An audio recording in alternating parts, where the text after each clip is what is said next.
오늘 우리에게 주신 하나님 말씀 누가복음 3장 7절부터 14절입니다. 3장 7절부터 14절 함께 교독하도록 하겠습니다. 제가 먼저 7절 읽겠습니다. 요한이 세례받으러 나오는 무리에게 이르되 독사의 자식들아 누가 너희에게 일러 장차 올 진노를 피하라 하더냐. 그러므로 회개에 합당한 열매를 맺고 속으로 아브라함이 우리 조상이라 말하지 말라. 내가 너희에게 이르노니 하나님이 능히 이 돌들로도 아브라함의 자손이 되게 하시리라. 이미 도끼가 나무 뿌리에 놓였으니 좋은 열매 맺지 아니하는 나무마다 찍혀 불에 던져지리라. 우리가 물어 이르되 그러면 우리가 무엇을 하리이까? 대답하여 이르되 옷 두 벌 있는 자는 옷 없는 자에게 나눠줄 것이요 먹을 것이 있는 자도 그렇게 할 것이니라 하고, 세리들도 세례를 받고자 하여 와서 이르되 선생이여 우리는 무엇을 하리이까 하면 이르되 부과된 것 외에는 거두지 말라 하고, 군인들도 물어 이르되 우리는 무엇을 하리이까 하매 이르되 사람에게서 강탈하지 말며 거짓으로 고발하지 말고 받는 급료를 족한 줄로 알라 하니라. 아멘. 오늘 누가복음 21번째 시간입니다. 어린 시절에 한국에 있을 때 소박하고 착한 저희 가정의 저녁 밥상에는 고등어 구이가 자주 올라왔었습니다. 어머니께서 동네 집 앞에 있는 전통시장에서 고등어를 자주 사오셨어요. 수없이 많은 우리 가족의 그 저녁 밥상을 고등어가 이렇게 지켜 주었죠. 고등어를 그래서 지금도 되게 좋아합니다. 그런데 그때도 기억나는데 어머니가 이제 프라이팬에 고등어를 구우시다가 이제 보면은 전자레인지 옆에, 아니 가스레인지죠. 전자레인지가 아니라 가스레인지 옆에 고등어를 쌌던 그 신문 포장지가 있었어요. 신문 포장지에서 나는 고등어 비린내는 제 기억으로 한 번도 유쾌했던 적이 없었습니다. 고등어 포장지에는 언제나 고등어의 비린내가 짙게 배어 있었습니다. 네덜란드에서 지낼 때 자주 보던 풍경은 퇴근 시간이면 한 3시에서 4시 사이 퇴근 시간이면 대부분의 사람들이 자전거를 타고 퇴근을 하는데 남녀노소 상관없이 다 자전거를 타요. 80 넘으신 분들도 자전거를 저보다 더 빠르게 타시고 그러시는데, 그들 앞에, 자전거 앞에 그 바구니가 있지 않습니까? 두 사람 건너 하나 정도는 언제나 그 바구니 앞에 꽃구러미가 있었어요. 귀가하는 길에 자신들의 저녁 식탁에 꽃을 꽂는 거죠. 네덜란드 하면 꽃으로 유명하지 않습니까? 일상 삶이었어요. 하도 그러다 보니까 저도 좀 따라한다고 가끔 공부하다가 집에 들어갈 때 꽃구러미를 갖고 갈 때가 있었는데, 그 꾸러미의 포장지에서는 언제나 그윽한 꽃향기가 배어 있었습니다. 생선 포장지에서는 생선 비린내가, 꽃 포장지에서는 꽃향기가 납니다. 생선 포장지에서 꽃향이 나는 법이 없고 꽃 포장지에서 생선 비린내가 나는 경우가 없습니다. 그리고 우리는 모두 깊은 죄성을 가진 인간입니다. 아무리 우리의 겉사람을 화려하게 포장지로 감싼다 하여도 죄인은 죄인입니다. 그래서 우리를 감싸는 포장지에는 우리가 원치 않아도 매우 짙은 죄의 냄새가 배어 있습니다. 비린내가 아닌 향기를 내기 위해서는 포장지를 바꾸면 안 됩니다. 아무 소용이 없어요. 비린내가 아닌 향기를 내기 위해서는 포장지가 아니라 우리의 존재가 변화되어야만 합니다. 그래서 주님께서 다음과 같이 말씀하셨습니다. 나는 포도나무요 너희는 가지라. 그가 내 안에 내가 그 안에 거하면 사람이 열매를 많이 맺나니 나를 떠나서는 너희가 아무것도 할 수 없음이라. 여러분, 포도나무의 가지가 사과나 배를 맺을 수 없고 고등어도 맺을 수가 없습니다. 포도나무 가지가 포도나무에게 나는 이제부터는 포도가 아닌 다른 것을 맺게 해달라고 요청할 수도 없습니다. 포도나무는 그의 가지에게 포도 열매가 아닌 다른 열매를 줄 수도 없습니다. 가지된 우리는 주님이신, 나무이신 주님을 떠나서는 아무것도 할 수 없죠. 물론 주님을 떠나서 우리 마음대로 할 수 있는 것들도 생각보다 많이 있습니다. 하지만 그것이 반드시 나무이신 주님에게서 오는 향기로운 열매는 아닙니다. 우리의 욕심과 욕망과 자존심과 비교와 경쟁과 집착에서 오는 생선 비린내일 뿐이죠. 주님 탓은 할 수 없죠. 주님의 열매는 주님다움에서 오기 때문이죠. 사랑의 나무 안에 온전히 거하는 가지에게는 사랑의 열매가 맺힙니다. 오늘 본문에서 요한의 설교를 듣던 무리들이 이렇게 묻습니다. 그러면 우리가 무엇을 하리이까? 잘 알겠습니다. 회개해야 되는 건 압니다. 근데 그러면 우리가 무엇을 해야 합니까? 선한 회개의 열매를 맺기 위해서 무엇을 해야 하는지 사람들이 물어본 것이죠. 요한은 세례받기 위해서 모여든 사람들을 쭉 훑어보면서 공통점 하나를 발견합니다. 그들이 다 가진 자들이었습니다. 무언가 가진 자들. 그래서 세례 요한은 세 가지의 구체적인 예를 들면서 가진 자들을 향하여 말하기 시작합니다. 11절입니다. 함께 읽겠습니다. 시작. 옷 두 벌 입는 자는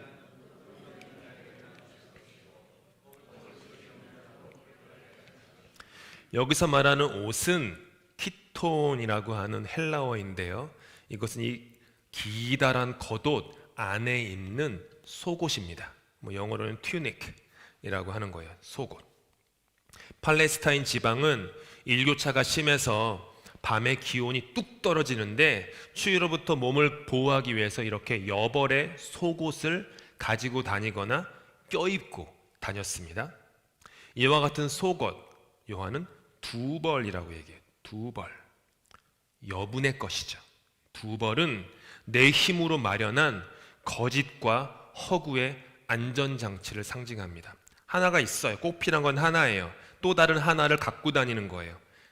이 하나 정도면 내가 안전하지. 굳이 2000년이 지난 현대로 비교하자면은 우리의 은행 잔고 이런 것들이 두 번째 옷이 되겠죠. 혹은 퇴직금, 은퇴자금 이런 것들. 요한은 무슨 얘기를 하냐면 당신이 가지고 있는 것을 다른 사람에게 나눠줄 수 없다면 실상은 당신이 그것을 소유하고 있는 것이 아니라 그것이 당신을 소유하고 있는 것이다. 이 얘기를 하는 거예요. 당신이 그것을 주관하고 있는 것이 아니라 그것이 당신의 삶을 주장하고 있는 것입니다. 이런 얘기를 하는 거죠. 그래서 가졌음에도 불구하고 어느 한순간도 평안하지도 못하고 자유하지도 못하는 거예요. 요한은 그것을 내려놓고 이웃과 나누십시오. 그것이 당신 삶에 맺어야 할 열매입니다. 이번에는 쭉 보더니 또 다른 가진 자가 눈에 들어옵니다. 세리들이었어요. 요한이 이렇게 말합니다. 부과된 것 외에는 거두지 말라. 당시에는 로마 제국과 계약한 그 최고의 비링, 입찰을 한 사람들이 어느 지역의 세금을 관할했어요. 그렇죠? 제가 예를 들어서 런던이라는 지역의 세금을 입찰에 응모해가지고 제가 된 거예요. 그래서 이 캐나다 제국이라는 곳에 런던 지역의 세금을 제가 관할하게 됐어요. 그럼 제가 누구를 고용해요? 세리들을 고용하는 거예요. 제가 세리들을 고용해서 입찰자인 제 밑에서 일을 하는 거죠. 입찰자는 제국이 정한 만큼의 세율과 자신의 비용을, 세리들에게 줄 비용을 채우고 이윤을 조금 더 남기기 위해서 그 세율을 정했어요. 그러면은 세리들 입장에서는 할당된 것 이상을 거두어서 추가 이윤을 남기려고 했어요. 그 중에 대표적인 게 통행세와 관세였죠. 하지 말아야 될 세금을 또 부과한 거예요. 세리들은 이렇게 자기들의 직책을 이용해서 사람들로부터 도둑질을 하여서, 그래서 예수님 사복음서에 보면 사람들이 세리들을 그렇게 싫어하죠. 요한은 그들에게 말하는 거예요. 탐욕스러운 마음과 사리사욕을 버리십시오. 정해진 것 외에는 욕심을 부리지 말고 당신이 가지고 있는 지위를 남용하지도 마십시오. 또 요한이 쭉 시선을 돌려보니 이번에는 군인들이 눈에 들어와요. 그들에게 이렇게 말합니다. 사람에게서 강탈하지 말며 거짓으로 고발하지 말고 받는 급료를 족한 줄로 알라. 이들은 로마 군인이 아니라 당시 국내 정세를 담당하던 유대 군인들이었어요. 그래서 이들은 무기와 권력으로 돈을 강탈해서 자신들의 주머니를 채웠습니다. 특별히 이들이 했던 나쁜 일 중에 하나는 이 거짓 고발을 했어요. 거짓 고발을 해서 다른 사람의 재산을 몰수하기까지 하였던 일들이 비일비재했어요. 요한은 그들에게 얘기하는 거죠. 당신보다 없는 자들을 향해 협박하지도 말고 거짓 고소하지도 말고 속이지도 말아라. 그리고 당신에게 주어진 것, 급료, 월급, 그것을 족한 줄로 알며 살아라. 욕심부리지 말아라 라는 얘기죠. 요한의 메시지는 아주 간단 명료했습니다. 당신들에게 주어진 것은 이미 충분하니까 자족하는 삶을 사십시오.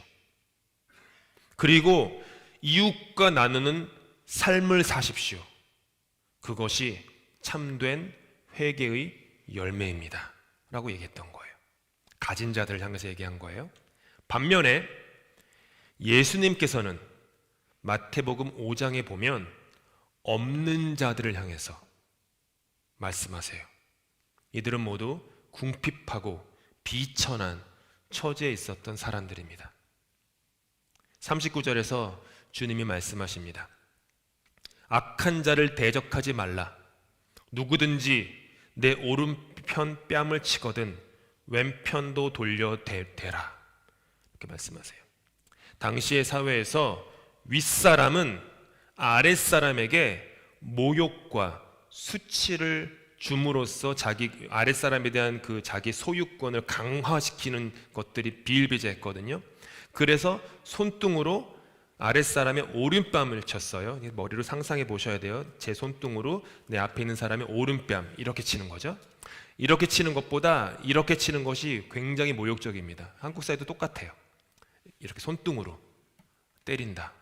모욕적이죠. 근데 주님께서 말씀하시는 거, 없는 자에게 가진 자를 향해 당신의 왼뺨마저 돌려대십시오. 머리로 이제 상상을 하셔야 돼요. 그림을 그리셔야 돼요. 없는 자가 이렇게 대응하니까 가진 자가 갑자기 엄청난 공경에 빠지게 돼요. 상대의 왼쪽 뺨을, 이쪽 왼쪽 뺨을 오른 손등으로 이렇게 때리는 것은요, 매우 매우 곤욕스러운 일이기 때문이죠. 그러니까 이게 뭐냐 하면 그냥 당하고 살아라는 말이 아니라 가진 것이 없는 자가 가진 자에게 이렇게 말하는 거예요. 어디 한번 더 때려봐. 당신 오른 손등으로 내 왼뺨을 말이야. 내가 가진 것이 없기 때문에 모멸감을 주려는 당신의 힘을 나는 지금 거부하고 있어. 나는 하나님으로부터 지음받은 하나님의 귀한 사람이야. 내가 가진 것이 부족하다 하여서 하나님 안에서의 내 신분을 바꿀 수는 없어. 당신은 그 어떤 것으로도 나의 인간된 품격을 떨어뜨릴 수 없어. 이 얘기를 하는 거예요. 저항하는 거죠. 간디가 이 말씀을 너무 깊은 감명을 받아서 인도의 그 유명한 비폭력 저항 운동을 영국 제국주의와 싸웠던 거죠. 바로 이 말씀이에요. 주님 안에 거하는 자 나는 내게 주어진 부르심의 길을 가진 것이 없어도 당당하게 걸어갈 수 있는 거예요. 이번에는 주님께서 배경을 법정으로 바꾸신 후에 40절에 이렇게 말씀하세요. 또 너를 고발하여 속옷을 가지고자 하는 자에게 겉옷까지도 가지게 하며. 당시에 가난한 사람들은 빚을 얻기 위한 담보물로 겉옷을 내놓았어요. 지금과는 달라요. 이 옷이라는 것이 지금은 너무 흔한 것이지만 당시에는 재산이었어요. 담보물을 썼으니까 겉옷을. 로마 제국은 전쟁 자금을 위해 부자들에게 세금을 많이 거두었고, 부자들은 가난한 자들에게 과도한 이자를 부과해서 빚더미에 앉게 했어요. 그래서 그 빚을 못 갚으면 그 사람의 겉옷을 빼앗는 거예요. 겉옷을 빼앗아도 아까 요한이 말한 것처럼 그 사람은 튜닉, 속옷, 키톤이라는 것이 있어요. 발가벗기진 않아요. 그렇죠? 그 상황인 거예요. 그런데 예수님은 법정에 있는 그 채무자인 그대여, 당신의 속옷까지 다 벗어주고 당신은 발가벗고 법정을 걸어 나가라, 이 얘기를 하시는 거예요. 한번 상상해 보세요. 가진 자인 채권자가 법정에서 가난한 채무자의 겉옷은 오른손에, 속옷은 왼손에 들고 있는 그 우스꽝스러운 장면. 유대교에서는 발가벗는 것이 금기였고, 벗은 사람보다는 그것을 보고 있는 사람과 그것을 벗긴 사람에게 더 큰 부끄러움을 돌렸던 사회예요. 이게 뭐냐면, 그래서 갑자기 가진 자에게 유리했던 모든 입장이 불리하게 바뀐 거예요. 가진 자가 가지지 못한 자보다 더한 수치를 당하게 되는 거죠. 없는 자는 발가벗은 채로 가진 자와 그의 동료들이 보고 있는 데서 당당하게 걸어 나감으로써 가진 자들의 치부를 드러내고 자신의 존엄을 지키는 거예요. 주님 안에 거하는 저와 여러분은 우리 소유의 유무에 상관없이 부르심의 길을 당당하게 걸어갈 수 있어야 합니다. 마지막으로 주님은 말씀하십니다. 또 누구든지 너로 억지로 오리를 가게 하거든 그 사람과 심리를 동행하고. 이 배경은 로마 군이네요. 유대 군인이 아니라. 로마 군인은 사령관에게서 위임장을 받아요. 그래서 피정복인에게 강제 노역으로 얼마만큼 짐꾼 노릇을 할 수 있는 그 권한이 주어졌어요. 그 길이가 얼마였냐면 딱 1마일이었어요. 1마일. 근데 당연히 로마 군인들은 이 특권을 악용했어요. 위임장이 없어도 길에서 발견되는 그 누구든지 너 이리 와봐. 그런 다음에 그 사람에게 강제 노역을 시켰어요. 우리 패망했던 우리 조선 땅도 똑같았죠. 이것은 강제를 받는 사람에게 있어서 죽음과도 같은 고통과 수치였어요. 그런데 주님은 말씀하시기를 억지로 당신을 걷게 한 그 군인에게 아무것도 가진 것이 없는 당신이 스스로 선택해서 2배를 더 걸어가십시오. 그러니까 선택권이 없었던 사람이 자신의 선택을 가져오는 거예요. 강제로 억압하는 자 앞에서 스스로 선택하는 능력을 회복한 거죠. 주님 안에 거하면 내가 가진 것이 무엇이든지 간에 나는 당당히 오리가 아니라 심리마저도 기꺼이 걸어갈 수 있는 사람이 될 수 있어요. 큰 사람, 포부가 넓은 사람, 그릇이 큰 사람. 가진 것이 많다고 그릇이 큰 게 아니잖아요, 결코. 그러면 우리가 무엇을 하리이까? 라고 사람들이 물었습니다. 여러분의 인생은 어떻습니까? 인생을 살면서 저와 여러분은 가지기도 하고 가지지 못하기도 합니다. 풍성할 때가 있고 궁핍할 때가 있습니다. 건강할 때가 있고 아플 때가 있습니다. 인기가 많을 때가 있고 홀로 외로이 있을 때가 있습니다. 사람들로부터 인정을 받을 때가 있고 비천에 처할 때가 있습니다. 술술 일이 잘 풀릴 때가 있고 하는 일마다 막힐 때가 있습니다. 돈이 많을 때가 있고 가진 것이 없을 때가 있습니다. 사랑하는 가족의 저녁 식탁이 풍성할 때가 있고 사랑하는 내 가족에게 고등어 한 마리 밖에 내놓을 게 없는 그런 인생의 처지에 처할 때도 있습니다. 그런 우리들에게 요한은 가진 자를 향해, 예수님은 아무것도 가지지 못한 자들 향해 말씀하시는 거예요. 그리고 예수를 믿은 다음에 인생이 변화된 바울은 이 요한과 예수님의 말씀을 자신의 삶으로 다 녹이고 승화한 후에 다음과 같이 말씀합니다. 함께 화면 보시면서 읽겠습니다. 내가 궁핍함으로부터요. 시작. 내가 궁핍함으로 말하는 것이 아니니를 배웠노니 나는 비천에 처할 줄도 알고 풍부에 처할 줄도 알아. 모든 일 곧 배부름과 배고픔과 풍부와 궁핍에도 처할 줄 아는 일체의 비결을 배웠노라. 내게 능력 주시는 자 안에서 내가 모든 것을 할 수 있느니라. 내게 능력 주시는 자 안에서 내가 모든 것을 할 수 있느니라. 아마도 한국 기독교인들이 가장 좋아하는 성경 구절일 거예요. 틈만 나면 내게 능력 주시는 자 안에서 내가 모든 것을 할 수 있습니다. 교회가 좀 숫자가 적거나 재정이 적으면 내게 능력 주시는 자 안에서 내가 모든 것을 할 수 있습니다. 그게 뭐예요? 부흥할 거라 이거죠. 잘 될 거라 이거죠. 자녀가 좀 공부가 부족하면 너에게 능력 주시는 자 안에서 너는 모든 것을 할 수 있어. 그 뜻이 뭐예요? 너 공부 잘할 거야. 성공할 거야. 그런데 여러분 잘 들으셔야 되는 게, 제가 한꺼번에 저 말씀을 넣은 이유는 바울의 선언은 나의 꿈을 이루고 나의 목표를 성취하기 위한 자신감과 확신에 대한 선언이 결코 아니에요. 바울이 말한 능력은 내가 어떤 형편에 처하든지 간에 나는 자족할 수 있습니다. 그게 능력이라는 거예요.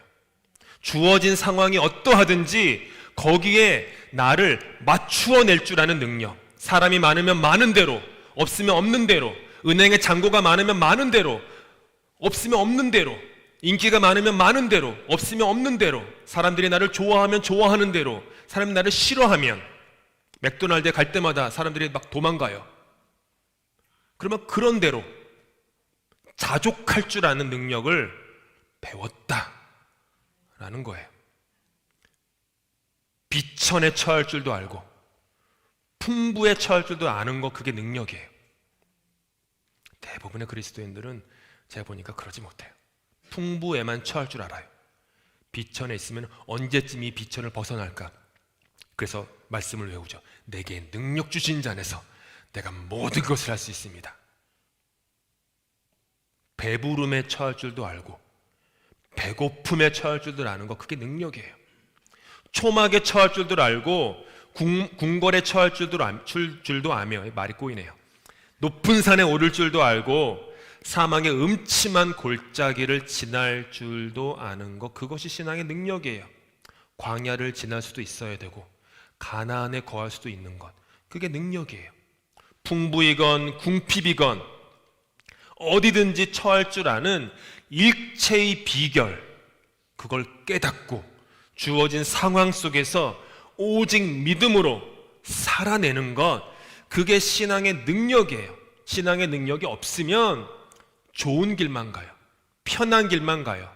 가진 게 많은 곳만 추구해요. 그러다 보니까 교회가, 기독교인이 전부 다 어디에 빠져요? 기복신앙에 빠지는 거예요. 교회도 기복신앙에 빠져서 있으면은 하나님이 축복했다, 없으면은 뭔가 좀 하나님이 뭐 그런 말은 안 해도 속으로 다 그런 생각해요. 자녀가 잘 되면은 하나님이 축복했다. 좀 안 되면은 뭔가 기도가 부족하신가 저 가정은 뭐 괜히 이런 생각. 우리 안에 있잖아요. 말은 안 하시지만 그런 것들이. 바울이 나는 유대인에게는 유대인과 같이 되었고 율법 없는 자에게는 비록 내가 율법이 있음에도 불구하고 율법 없는 자처럼 되었다라고 해요. 예수에게서 오는 능력이 있었기 때문이죠. 예수 그리스도 안에 저와 여러분이 거하면 이와 같은 향기로운 열매가 맺혀요. 주어진 상황이 어떠하든지 믿음으로 여러분 앞에 놓인 신앙의 경주를 걸어가실 수 있을 거예요. 가졌다고 우쭐대지도 않고 못 가졌다고 비굴해지지도 않고 오직 하나님 한 분만 바라보며 우리에게 주어진 사명의 길, 부르심의 길을 당당하게 걸어갈 수 있는 거예요. 영어 예배 다다음 주도 시작하지만 아마도 인간적인 눈으로 볼 때 가진 것이 없는 모임일 거예요. 숭숭숭숭 비어있는. 그러면 우리가 부끄러워해야 합니까? 목사된 저는 초라하다 생각해야 합니까? 여러분은 어떠세요? 자리가 비어있으면 초라해지십니까? 재정 보고하면은 숫자가 좀 다르면 앞자리가 좀 바뀌면 좋겠다. 저도 그래요. 그렇지만 그 재정이 여러분은 뭐 비굴하게 만드는 것입니까? 아직 신앙의 능력이 없으셔서 그래요. 신앙의 능력이 없어서 그래요. 내가 사는 집이, 내가 몰고 다니는 차가, 자녀가 다니는 학교가, 자녀의 직장이, 그들의 자녀가 어떤 삶을 살고 있는지 그런 보이는 것들로 우쭐해지기도 비굴해지기도 하십니까? 신앙의 능력이 없어서 그래요. 신앙의 능력을 키우세요. 교회 다니는 사람들은 저는 그래요. 그냥 죽은 다음에 천국 가는 거 바라보지 마시고 교회에 다니는 사람들은 이 땅에서 주어진 삶을 살아가는 삶의 방식이 달라야 돼요. 그것마저 똑같다면 세상과 구별할 게 뭐가 있습니까? 죽은 다음에 천국 가는 거예요? 그게 여러분 인생의 목표십니까? 그럼 여러분에게 주어진 몇십 년의 삶은 어떻게 사시려고요? 삶이 달라야죠. 삶이 달라야죠.